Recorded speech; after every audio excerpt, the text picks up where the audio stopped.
On June 6, 1944, the course of World War II changed directions when the Allies invaded the Normandy beaches of France. Adolf Hitler's Germany began invading and occupying northwestern France in May 1940. By then, America had just joined the Allies with the United Kingdom, Canada, France, and Norway. The Allies started to plan the Normandy invasion as early as 1941, so that they could take control of northern France and eventually defeat Hitler. D-Day, also known as the Normandy invasion, was the most significant and successful invasion during World War II because it marked the start of the Allies' invasion of Western Europe and paved the way for an Allied victory.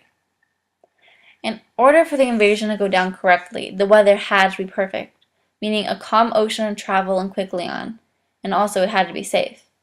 The moon had to be bright so the troopers could see. Originally, the invasion was supposed to begin on June 5th, but there was a massive storm, which forced the Allied officers to question whether they should postpone the invasion. On the eve of the invasion, June 4th, 1944, the high-ranking Allied officers met at the Southwick House to discuss postponing the invasion. Meteorologists predicted the weather would be poor the following day as well, and for the next 2 weeks. If the invasion was postponed for the 2 weeks, the Allies would risk the chance of the Germans finding out about the invasion. Luckily for the Allies, the storm ended up moving faster than anticipated, so they could begin D-Day on June 6th. Meanwhile, in Germany, the Germans expected an invasion, but they did not know when or where, but they knew the Allies would need good weather. For protection, Hitler ordered the Atlantic Wall to be built, a 1,670,000-mile-long series of bombs, traps, and explosives. This was built to protect the northern coast of France from the Allies. On June 4th, the Germans predicted the Allies would attack somewhere the next day, but with the storm they assumed the Allies would attack 2 weeks later, but they were wrong. German general had just left his headquarters in France to go visit his wife back home in Germany to celebrate her birthday when the Allies attacked.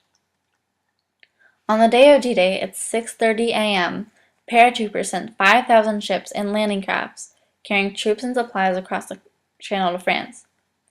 11,000 aircraft planes were mobilized to provide air support for the invasion.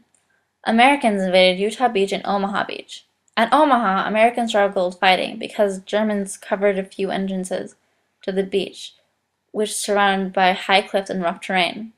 There were a total of 2,000 American casualties. The British and Canadians captured all the beaches codenamed Juno, Gold, and Sword.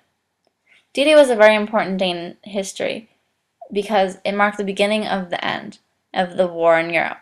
It was the day the Allies, America, France, Canada, and the United Kingdom and Norway stormed the beaches of Normandy. This day, the Allies attacked the German soldiers and made them closer to Germany, forcing Hitler to divide his thinning forces, which eventually led to his defeat.